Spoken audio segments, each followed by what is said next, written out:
Blok imtahanlar üçün növbəti suala baxırıq. Trigonometriya bölməsinə aid bir sual. Deməli 2 vuraq. Kosinus kvadratı 5x bərabərdir. Kosinus 10x üstəgəl sinus 5x həlində ən kiçik müsbət kök istəyir bizdən. O zaman nə edərik? Dərəcənin aşağı salma düsturundan istifadə edərək nisbətən sadələşdirərik. 2 vuraq. Olacaq nə? Deyək ki, 1 üstəgəl kosinus 10x bölək 2 bərabərdir. Kosinus 10x üstəgəl sinus 5x olacaq. Burada baxdığımız zaman yəni 2'lər ixtisar gedəcək. Burada qalır nə? 1 üstəgəl kosinus 10x bərabərdir. Kosinus 10x üstəgəl sinus 5x. Və burada kosinus 10x'lər ixtisar gedəcək. Qalacaq nə?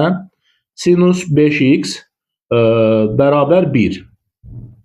Əslində bu xüsusi haldır.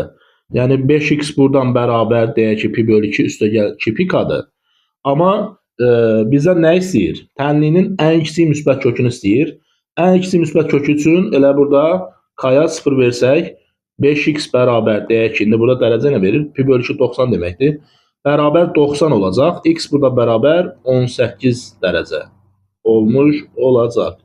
9-cu sualda B variantı düzgün cavab.